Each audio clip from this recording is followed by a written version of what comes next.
Hello my dear friends, welcome back to my channel Hindi 22। तो आज हम पढ़ेंगे क्लास 12 में दी हुई कविता दिन जल्दी जल्दी ढलता है, जो हरिवंश राय बच्चन जी द्वारा रचित कविता है और ये निशा निमंत्रण से उद्धृत है।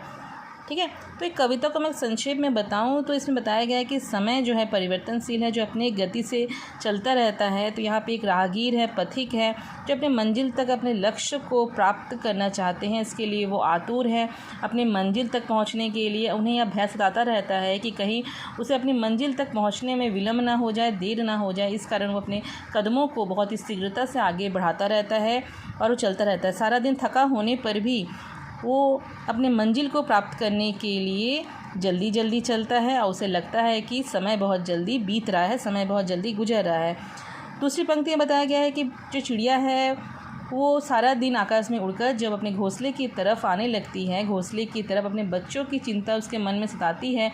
उसके बच्चे घोंसले में होंगे, उसकी राह देख रहे होंगे, प्रतीक्षा कर रहे होंगे। तो चिड़िया को जब भी यह ख्याल आता है, उसके मन में जब यह बात आती है, तो वो बहुत ही द्रुत गति से घोंसले की तरफ बढ़ती है। वह तेज़ी से अपने बच्चों के पास पहुंचना चाहती है। उनके परों में जो है एक अद्भुत शक्ति का संचार होने लगता है, ऊर्जा का संचार होता है। जिस तरह राहगीर के अपना लक्ष्य है, उसी तरह चिड़िया का भी अपना लक्ष्य है।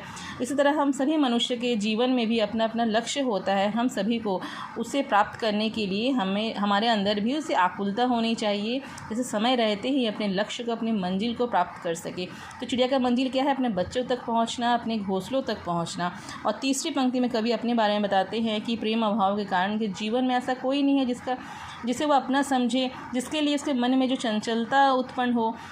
इसी कारण जो है कवि को अपने लक्ष्य तक पहुंचने की जो है आतुरता नहीं है।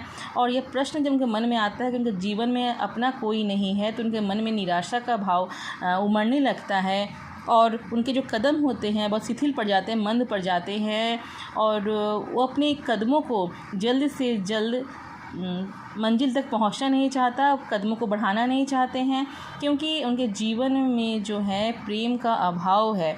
तो इस कविता में दिखाया गया है कि सभी के जीवन में एक लक्ष्य होना चाहिए, मंजिल होना चाहिए, जिसे प्राप्त करने के लिए हमारे अंदर आतुरता होनी चाहिए। तभी हम इसे समय पर प्राप्त कर सकते हैं और समय का हमें हमेशा ध्यान रखना चाहिए, समय को बर्बाद नहीं करना चाहिए।